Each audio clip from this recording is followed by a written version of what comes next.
Break کے بعد آپ سبھی کا ہم پھر سے استقبال کرتے ہیں پروگرام مسائل زندگی.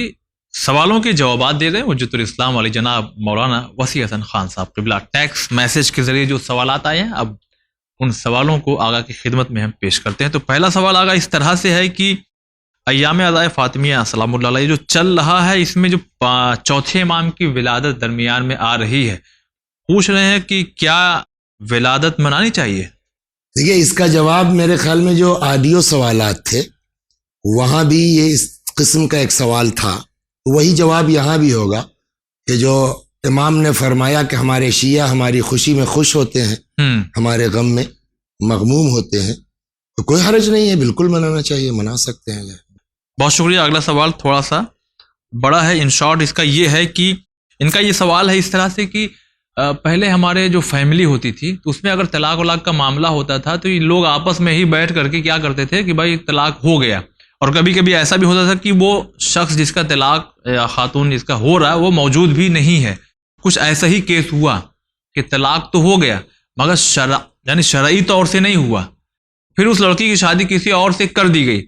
اب یہ لڑکی کہہ رہی ہے کہ ہمیں معلوم ہے کہ شرعی طلاق نہیں ہوا, ہماری شادی جس سے ہوئی ہے, یعنی اب ہم یہ چاہتے ہیں کہ ہمارے پہلے شوہر سے شرعی طلاق ہو جائے اور پھر جس کے عقد میں بظاہر ابھی ہم ہیں پھر اس سے دوبارہ ہمارا عقد ہو جائے, تو کیا اس طرح سے ہمارا شوہر صحیح؟ دیکھیے اس کی جو صورت ہے آپ کی خدمت میں عرض کروں کہ طلاق کے لیے اگر شوہر نے کسی کو وکیل بنا دیا ہے, وہ وکیل جو ہے صیغہ طلاق جاری کر دے دو عادل گواہوں کے سامنے, تو اس میں نہ لڑکے کا ہونا ضروری ہے نہ لڑکی کا ہونا ضروری ہے, وہ طلاق مان لیا جائے گا. لیکن علی فرض حاضر سوال جو ان کا سوال ہے کہ اگر یہ یقین ہے کہ طلاق ہوا ہی نہیں ہے, یہ شرعی طور پر نہیں ہوا, تو وہ بڑا ٹف کیس ہے. اس کو جو ہے پوری بات لکھ کے سیستانی کے یہاں سے دریافت کریں, اس لیے کہ یوں قانون یہ ہے کہ اگر بغیر طلاق کے, جیسا کہ یہ ہے کہ ان کا طلاق نہیں ہوا, اگر بالفرض بغیر طلاق کے اگر کہیں سے دوسری شادی ہو گئی ہے, تو اگر دوبارہ صحیح طلاق ہو بھی جاتا ہے تو پہلے والے شوہر سے نکاح نہیں ہو سکتا.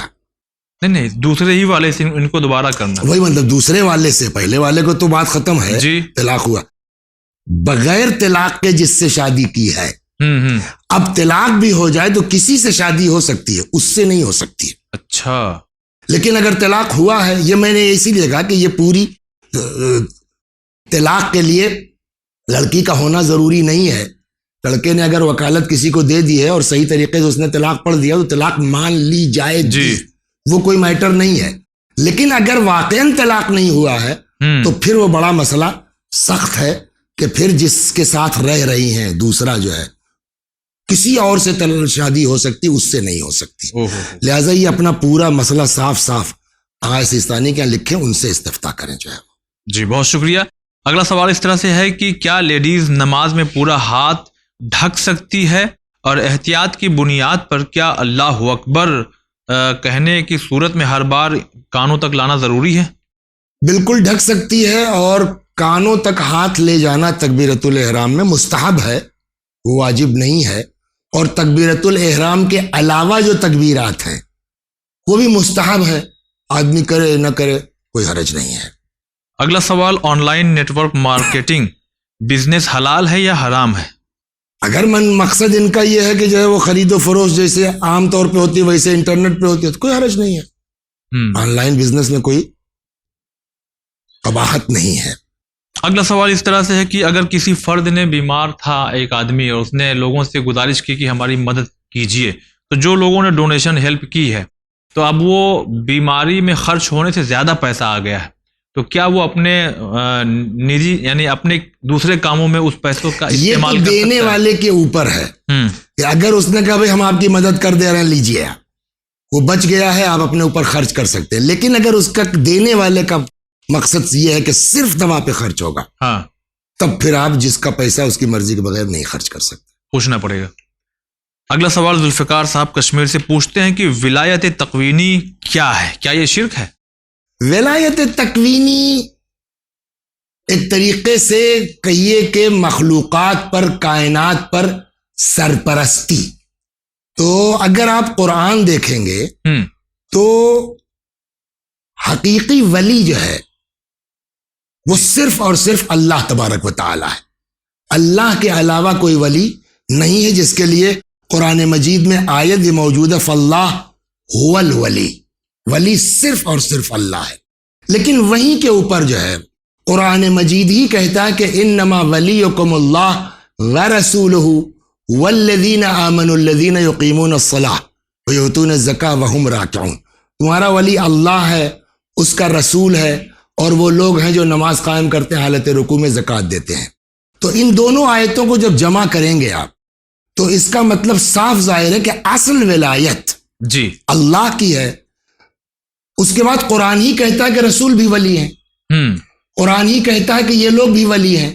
تو اس کا مطلب یہ نہیں کہ معاذ اللہ یہ اللہ کے مقابلے میں ولی ہیں، بلکہ اصل ولی وہ ہے، یہ اس کی ولایت کا مظہر ہے. تو جب اس کی ولایت کا مظہر ہے تو ان کی ولایت بھی در حقیقت اللہ کی ولایت ہے، کہ جو شرک نہیں ہو سکتا. بہت شکریہ. اگلا سوال اس طرح سے کہ ہم 4 بھائی ہیں، ہم سب نے مل کے 1970 میں ایک پلاٹ لیا تھا، ہم سب جاب کر رہے ہیں، اس کا پیسہ دیا اس میں، بڑے بھائی کے نام پہ یہ پلاٹ لیا گیا تھا، ان کا اچانک انتقال ہو گیا، اب ان کے بچوں نے ہمارا حق دینے سے منع کر دیا، تو اب اس میں شریعت کیا کہتی ہے؟ دیکھیے شریعت سے اس سے بحث نہیں ہے کہ کس کے نام ہے. جی شریعت حقیقت جانتی ہے کہ اگر چاروں بھائیوں نے مل کے لیا تھا تو اس میں چاروں کا برابر جتنی بھی رقم جس نے لگائی حصہ ہے. اب اگر اس بنا پر کہ صاحب چونکہ جو ہے وہ قانونی طور پر میرے ابا کے نام تھا میں نہیں دوں گا تو یہ غصب مانا جائے گا، جو جائز نہیں ہے، دینا پڑے گا ہم کو.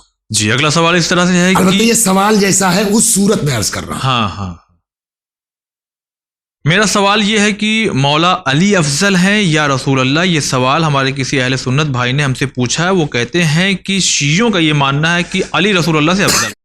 دیکھیے یہ سراسر بہتان ہے، جھوٹ بولا جا رہا ہے شیعوں کے اوپر. اچھا، شیعوں کا متفق علیہ فیصلہ یہ ہے، اس میں کہیں کوئی ذرہ برابر اختلاف نے کوئی کچھ کہہ رہا ہے نہ. شیعوں کا متفق علیہ فیصلہ یہ ہے جی کہ دنیا میں رسول اللہ صلی اللہ علیہ وآلہ وسلم کے مقابلے میں کوئی نہیں ہے حتی امیر المومنین سلام اللہ علیہ. لیکن شیعوں کا یہ بھی نظریہ ہے کہ رسول اللہ کے بعد کوئی نہیں ہے سوائے امیر المومنین سلام اللہ علیہ کے. خود مولا بھی کہتے ہیں انا عبد من عبید محمد. تو یہ سراسر شیعوں پر بہتان ہے. اللہ ان لوگوں سے اس کا مواخذہ کرے گا انشاءاللہ قیامت میں، جو اس طرح کا بہتان جو ہے وہ محبان اہل بیت پر لگاتے ہیں. صاف نظریہ ہمارا یہ ہے کہ پیغمبر سے کوئی بھی دنیا میں افضل نہیں ہے. بہت شکریہ. اگلا سوال تو نہیں ہے، یہ پوچھ رہے ہیں کہ ون ٹی وی ڈش میں بند ہو گیا. چینل ون جو ڈش ٹی وی پر آتا تھا فی الحال کسی وجہ کی بنا پر نہیں آ پا رہا، تو آپ اپنے ڈش کو پورٹ کر سکتے ہیں، سوئچ کر سکتے ہیں ایئرٹیل پر، ٹاٹا اسکائی پر. ایئرٹیل کا نمبر ہے 686 اور ٹاٹا اسکائی کا نمبر ہے 1193. ان دونوں ڈش پر جو ہے الحمدللہ چینل ون موجود ہے، آپ یہاں پر دیکھ سکتے ہیں. اگلا سوال اس طرح سے ہے کہ میں نے بینک میں ایف ڈی کیا تھا، انٹرسٹ ملا ہے، اس انٹرسٹ کے پیسے سے مجلس کر سکتے ہیں؟ دیکھیے انٹرسٹ کے پیسے کا جہاں تک مسئلہ ہے، آغا سیستانی کا جو فتویٰ ہے جو میں دیکھ رہا تھا ابھی، کہ جو سرکاری بینک ہیں جو انٹرسٹ دیتے ہیں تو اس میں انٹرسٹ کا نصف حصہ فقراء پہ تقسیم کرنے کے بعد اس کو خرچ کیا جا سکتا ہے. مجلس ہے جس میں خرچ کر لیجیے آپ. جی بہت شکریہ. سوال یہ ہے کہ 14 سال کمپلیٹ ہونے کے بعد یا 15 سال کمپلیٹ ہونے کے بعد لڑکوں پر نماز واجب ہوتی ہے؟ یہ میرے خیال میں یہ پوچھنا چاہتے ہیں کہ آدمی بالغ کب ہوتا ہے. جی تو بلوغ کی جو ہے وہ صرف عمر نہیں ہے، ایک چیز علامت بلوغ میں ہے کہ 15 سال مکمل ہو جائے، اس پر نماز واجب ہو جائے گی. لیکن کوئی ضروری نہیں ہے کہ 15 سال ہی ہو، اس کے پہلے بھی آدمی بالغ ہو سکتا ہے. مثلا داڑھی آ گئی ہے، مونچھیں آ گئی ہیں، یا زیر ناف بال آ گئے ہیں آدمی کے، یا جو ہے وہ احتلام اس کو آنے لگا. تو اگر کسی کو 13 سال میں یہ علامتیں آ جاتی ہیں، 14 سال میں علامتیں آ جاتی ہیں، تو وہ بالغ مانا جائے گا، اس کے اوپر نماز واجب ہے. بہت شکریہ. اس طرح سے اگلا سوال ہے کیا خمس کا پیسہ چینل ون کو ہم دے سکتے ہیں؟ اور دوسرا بھی اسی سے ملتا جلتا ہے کہ ہم کو خمس کے پیسے بھیجنا ہے. تو دیکھیے چینل ون کی اسکرین پر جو ہے وہ پوری ڈیٹیل بینک کی آ رہی ہے, آپ بھیج سکتے ہیں. اور بار کوڈ بھی آتا ہے سائڈ میں, دیکھیے بار بار آتا رہتا ہے, تو آپ اسکین کر کے بھی گھر بیٹھے بیٹھے ہی چینل ون کے اکاؤنٹ میں جہاں سے جو خدمتیں ہو رہی ہیں اس کے لیے آپ. لیکن میں یہاں پر ایک چیز اور آپ سے کہنا چاہوں گا کہ آپ یہاں کے لوگوں تک یہ بات میری طرف سے پہنچائیے, اس لیے کہ میں اکثر جو ہے وہ مختلف شہروں مجالس وغیرہ کے لیے ایک ڈپارٹمنٹ آپ کے یہاں ہونا چاہیے اس طرح کا کہ جو مستقل اس بات پر نظر رکھے جیسے ہی آپ کے یہاں کریڈٹ ہوتا ہے اس کو جو ہے وہ انفارم کریں, کوئی میسج جائے یا رسید جائے. اس لیے کہ اکثر یہ لوگ ہوتے ہیں کہ حضور ہم نے پیسہ بھیجا تھا, پتہ نہیں پہنچا کہ نہیں پہنچا. ہے کئی بار تو میں نے جو ہے وہ عمران صاحب کو بھی فون کر کے جو ہے وہ کیا ہے. تو یہ ایک باقاعدہ ڈپارٹمنٹ آپ کے یہاں ہونا چاہیے کہ جیسے ہی کریڈٹ ہوتا ہے بھیجنے والے کو اس کی انفارمیشن جانی چاہیے. اگر اس میں یہ ہے کہ یہ بات آپ پہنچائیے ان لوگوں جی اس میں یہ ہے نا کہ آپ اپنے ان تمام ناظرین سے یہ ضرور کہنا چاہیں گے کہ جیسے ہی وہ بھیجیں تو چونکہ جو ڈیٹیل ہے اس میں نمبر بھی ہے نیچے, وہ فوراً یہاں فون یہ جواب ہم کو دیا گیا. جی یہ ہر آدمی کے ذہن میں یہ نہیں ہوتا. اگر یہ کام آپ کے دفتر سے ہو تو وہ زیادہ کارآمد ہوگا. جی اگر اس میں یہ ہے نا کہ جیسے مثلا ہم نے کوئی چینل ون کو کچھ پیسہ بھیجا تو چونکہ ہمارا نمبر جو ہے وہ بینک سے اٹیچ ہے تو فوراً ہم کو میسج آتا ہے کہ مثلا آپ کا 5,000 یا 10,000 یا جو بھی آپ نے بھیجا ہے یہ چینل ون کے اکاؤنٹ میں چلا گیا. تو اس سے اطمینان بہرحال سامنے والوں کو ہو جانا چاہیے کہ یہ صحیح جگہ ہے, کیونکہ نام لکھ کے آ گیا ورلڈ اسلامک نیٹ ورک. بہرحال بہت شکریہ ادا کرتے ہیں. اگلا سوال اس طرح سے ہے کہ چاند کی تاریخوں میں الگ الگ اوپینین, الگ الگ مراجع کی کیوں ہے؟ آیت اللہ سستانی کیا فرماتے ہیں اس سلسلے سے؟ دیکھیے چاند کے سلسلے میں اوپینین نہیں الگ الگ ہے, یہ جو ہے وہ باقاعدہ قانون بنا ہوا ہے کہ آدمی اگر خود چاند دیکھ لیتا ہے تو کسی اس کے مرجع کی تقلید کی ضرورت نہیں. آپ نے چاند دیکھا ہے, آپ کے لیے چاند ثابت ہے. بقیہ رہا معاملہ جو ہے وہ اس کا کیا کہتے ہیں افق کا, تو ہاں اس میں اختلاف ہے, آپ اپنے مرجع کے فتوے کے مطابق عمل کیجیے. اگلا سوال اس طرح سے ہے کہ عزت نفس کا کیا حکم ہے؟ اگر کوئی عزت نفس کو ہماری بار بار پامال کر رہا ہے تو ہمیں کیا کرنا چاہیے؟ لوگ کہتے ہیں کہ معاف کر دینا چاہیے. کیا ہر صورت میں ہمیں ایسے انسانوں کو معاف کر دینا چاہیے جو ہماری عزت نفس کو پامال کر دیا کرتا ہے؟ دیکھیے جہاں تک معافی کا معاملہ ہے عرفان صاحب, جی معافی کی جتنی تاکید کی گئی ہے قرآن میں اور روایات میں, شاید اتنی تاکید آپ کو اور چیزوں میں اس طرح نہ ملے. قرآن مجید ہی میں جو ہے وہ ارشاد ہوتا ہے کہ یسألونک ماذا ینفقون, یہ لوگ آپ سے پوچھتے ہیں کہ ہم کیا خرچ کریں راہ خدا میں, قل العفو, تو آپ کہہ دیجئے کہ بخشش, معاف کرنا.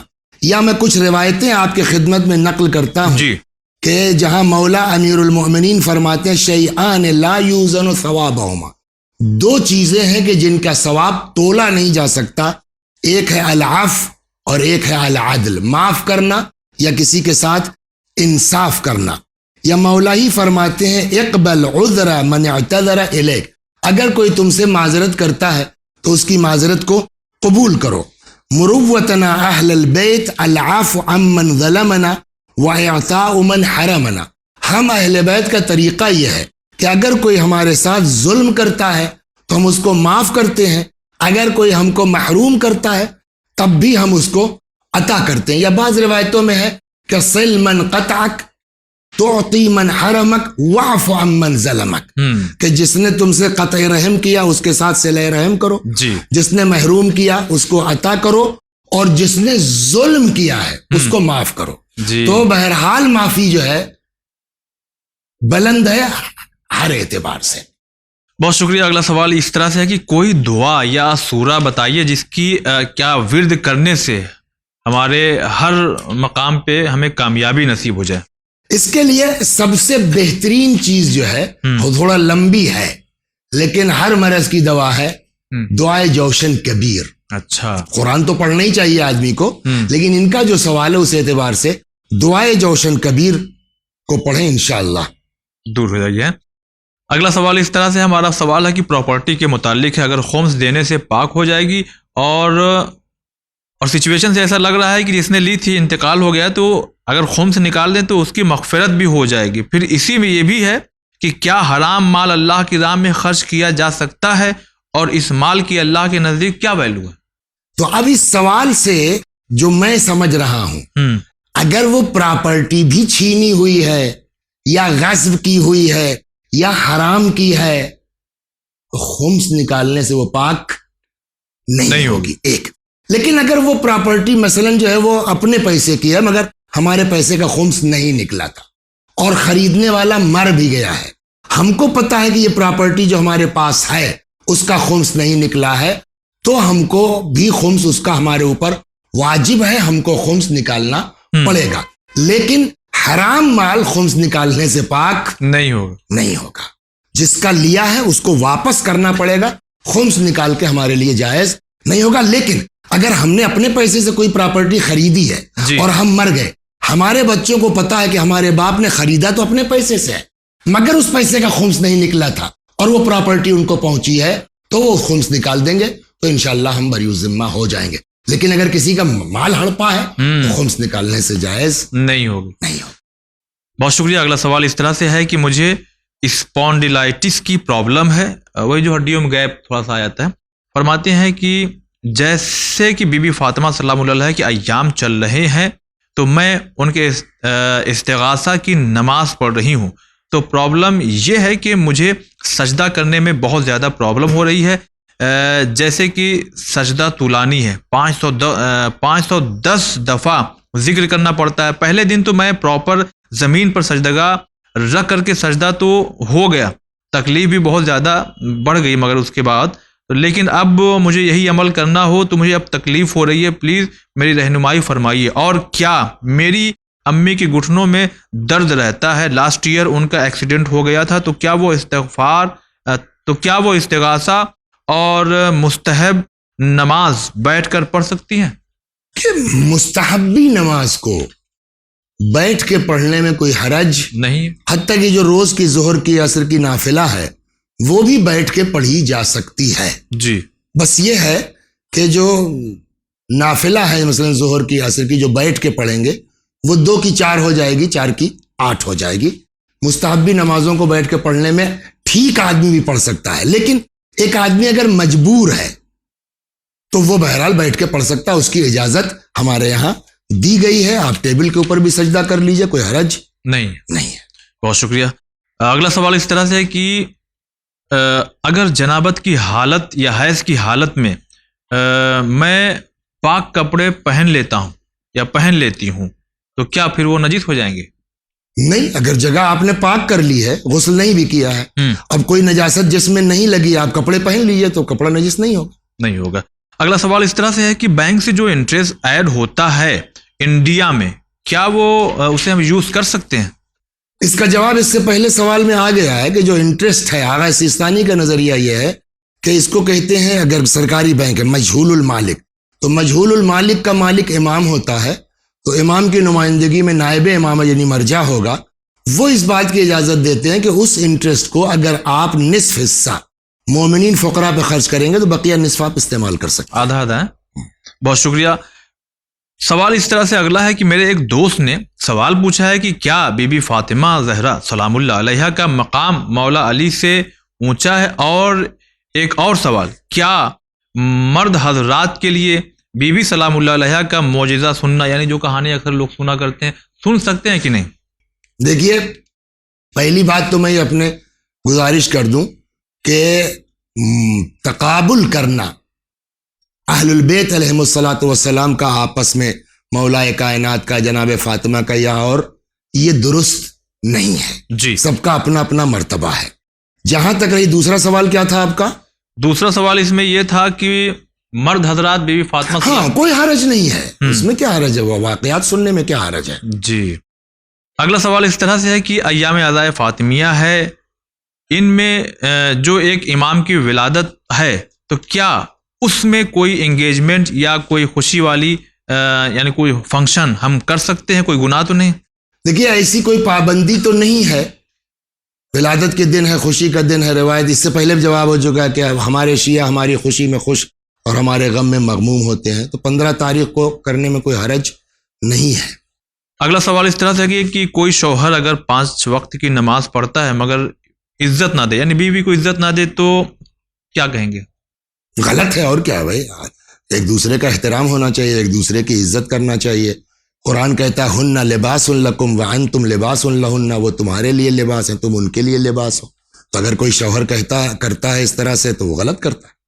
بہت شکریہ. اگلا سوال یہ ہے کہ میں نے پہلے بھی یہ سوال کیا تھا لیکن جواب نہیں ملا. میرا سوال ہے کہ بریڈ میں فرمنٹیشن پروسیس ہوتا ہے جس کی وجہ سے الکوہل ریلیز ہوتا ہے بیکنگ کے ٹائم. کچھ تو ختم ہو جاتا ہے لیکن 0.001% کی کوالٹی شاید رہ جاتی ہے. تو کیا بریڈ کو 2% یا اس سے کم بھی اگر ہے تو آغا سیستانی کے فتوے کے مطابق صحیح ہے. 2% یا اس سے 2% یا اس سے کم. اگلا سوال اس طرح سے ہے کہ میرا سوال ہے کہ جو لوگ اسٹیٹس پر لگا دیتے ہیں کہ سورہ فاتحہ پڑھیں ان کے لیے، کیا ان کا اس طرح سے یہ کرنا صحیح ہے؟ کیوں، کیا حرج ہے؟ شاید کوئی پڑھ ہی دے تو اچھی بات ہے. اگلا سوال کہ مولانا صاحب کیا میں روز 1000 دفعہ بسم اللہ الرحمن الرحیم کی تسبیح پڑھ سکتا ہوں؟ بالکل پڑھ سکتے ہیں، جتنا وَاذْكُرُوا اللَّهَ ذِكْرًا كَثِيرًا، اللہ کو زیادہ سے زیادہ یاد کرے آدمی، اچھی بات ہے. سوال اگلا اس طرح سے ہے کہ اگر باپ کا انتقال ہو جائے، دادا بھی نہ ہو، بھائی چھوٹا ہو اور باپ نے کسی وصیت میں لڑکی کا ولی کسی کو نہ بنایا ہو تو ان میریڈ لڑکی کا ولی کون ہوگا؟ ہاں، یہ دیکھیے جو احکام شرعی ہے، میں ان کا سوال سمجھ رہا ہوں، شاید یہ جو کیا پوچھنا چاہتے ہیں کہ امام اس کا ولی ہوتا ہے جس کا کوئی ولی نہیں ہے. جی، یعنی آج مرجع ولی ہے، لیکن اگر اب اس کو باپ نہیں ہے اور دادا نہیں ہے تو شادی کرنے میں اس کو کسی کی اجازت لینے کی ضرورت نہیں ہے، وہ بالغ و عاقل ہے، اپنی شادی خود کر سکتی ہے. بہت شکریہ. اگلا سوال اس طرح سے کہ میرا سوال یہ ہے کہ اگر ہم کسی مریض یا کسی مرحوم کا ذکر کریں اور کوئی دوسرا شخص ہم سے کہے کہ تم کوئی اور ذکر کرو، یعنی ان کا ذکر نہ کرو، تو یہ کہنا اس شخص کا کیا صحیح ہے؟ بھائی اگر جو ہے کوئی مباح کام سے کسی کو روکنے کا آپ کو کیا حق حاصل ہے؟ جی، اگر وہ گناہ کر رہا ہے تو بے شک روکیے آپ، لیکن اگر کوئی جائز کام ہے تو آپ کو روکنے کا حق کیا ہے؟ جی بہت شکریہ. سوال اس طرح سے ہے کہ ایسا بولا جاتا ہے کہ مولا علی علیہ السلام کے جو ملنگ ہیں وہ لوگ کان میں بالیاں پہنتے ہیں. ہمارے یہاں لڑکی یا لڑکا کان بالی پہننے سے پرابلم نہیں ہے، پرابلم اس میں یہ ہے کہ لوگ ملنگ کہتے ہیں. ایسی چیزوں سے پرہیز کرنا چاہیے جس سے انسان کا مذاق اڑایا جائے، یا لڑکیاں لڑکوں کی شباہت اختیار کریں، لڑکے لڑکیوں کی شباہت اختیار کریں، یہ بھی صحیح نہیں ہے. بہت شکریہ. اگلا سوال اس طرح سے ہے کہ لڑکیاں اپنے یعنی خواتین اپنے رمضان میں چھوٹ گئے روزوں کو کیسے بھرپائی کریں اور جو پہلے کے بھی روزے چھوٹے ہوئے ہیں اس کا کیا کریں؟ جواب آیت اللہ خامنائی صاحب کے فتوے کے مطابق رمضان تمام ہونے سے پہلے جو ہے وہ چھوٹے ہوئے روزوں کی قضا کا وقت ہے، کر سکتے ہیں قضا. اگلا رمضان سے پہلے جی آپ سال بھر میں کسی وقت بھی قضا کر ڈالیے، لیکن رمضان آنے سے پہلے تک پورا ہو جانا چاہیے. چلیے گا. بہت بہت ہم آپ کا شکریہ ادا کرتے ہیں. تو ناظرین، اس طرح سے آپ کے پوچھے گئے تمام سوالوں کے جوابات آپ تک آج اس پروگرام مسالے زندگی کے ذریعے پہنچا دیے گئے ہیں. اب بہت سے ناظرین انتظار میں ہوں گے کہ ہمارے سوال کے جواب، چونکہ وقت تمام ہو گیا لہٰذا ہم ان سوالوں کو اگلے ایپیسوڈ میں لیں گے اور انشاءاللہ آپ کے سوالوں کے جوابات آپ تک پہنچائیں گے. ہمیں مگر انتظار ہے اور بھی ان نئے سوالوں کا جن کو ہم ایڈ کر کے اگلے پروگرام میں ان کے جوابات آپ تک پہنچائیں گے. تو اجازت چاہتے ہیں. والسلام علیکم ورحمۃ اللہ.